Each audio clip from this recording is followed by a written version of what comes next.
ఏదైనా జాతరలో గొర్రెను బలిచ్చే ముందు దాన్ని ముందు రోజు బాగా మేపుతారు. వైట్ హౌస్లో అమెరికా అధ్యక్షుడు Donald Trump Pakistan army field marshal Asim మునీర్కు ఇచ్చిన విందు కూడా ఈ తరహాదే. కసాయివాడు గట్టి ఆశ చూపగానే గొర్రె పరిగెత్తుకుంటూ కసాయివాడి దగ్గరకు వెళ్తుంది. అలానే ఆసిమ్ మునీర్ వైట్ హౌస్లో డొనాల్డ్ ట్రంప్తో విందు ఆహ్వానం అందగానే వెనుక ముందు ఆలోచించకుండా వైట్ హౌస్కు పరిగెత్తాడు. వైట్ హౌస్లో అమెరికా అధ్యక్షుడితో విందు అనగానే ఆ విందుకు ఆహ్వానించబడిన వ్యక్తికి ఒక గౌరవం, ఒక హోదా ఉంటుంది. ఒక దేశాధ్యక్షుడు విందిస్తున్నాడు అంటే ఆ దేశాధ్యక్షుడి స్థాయిలో ఉండే వ్యక్తిని మాత్రమే విందుకు ఆహ్వానిస్తారు. పాకిస్తాన్ సైనిక అధిపతిని ఆహ్వానించడం ద్వారా ప్రజాస్వామ్యం పట్ల ట్రంప్కు ఎంత చిన్న చూపు ఉందో అర్థమవుతుంది. పాకిస్తాన్ ప్రధానమంత్రి కన్నా సైన్యాధ్యక్షుడే గొప్ప అన్న సంకేతాలను ట్రంప్ పంపించారు.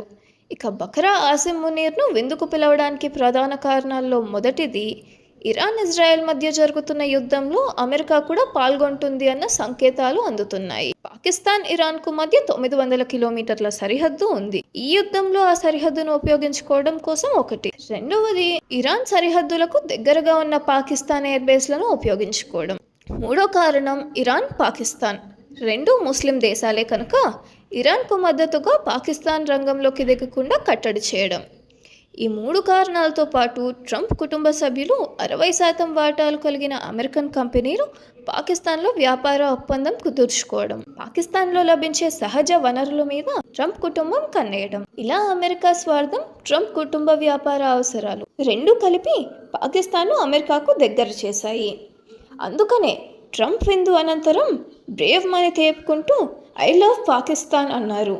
ట్రంప్ ప్రేమిస్తున్నది పాకిస్తాన్ని కాదు, పాకిస్తాన్ సరిహద్దులను వాడుకోవడం, పాకిస్తాన్లో ఉన్న మినరల్స్ను దోచుకోవడం. పాకిస్తాన్ సరిహద్దులను కనుక వాడుకొని ఇరాన్ మీద అమెరికా యుద్ధం చేస్తే ముస్లిం దేశాల్లో పాకిస్తాన్ పట్ల వ్యతిరేక భావం పెళ్ళుబుక్కుతుంది. అలా అని పాకిస్తాన్ అమెరికాకు ఎదురు తిరిగే ధైర్యం, సాహసం రెండూ చేయలేదు.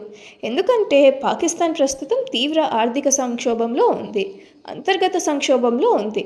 పాకిస్తాన్కు సైనికపరమైన సాయం చేయడంలో అమెరికా ఎప్పుడూ ముందుంటుంది. అమెరికా చెప్పిన పని చేయకపోతే పాకిస్తాన్ పని ఇక అంతే.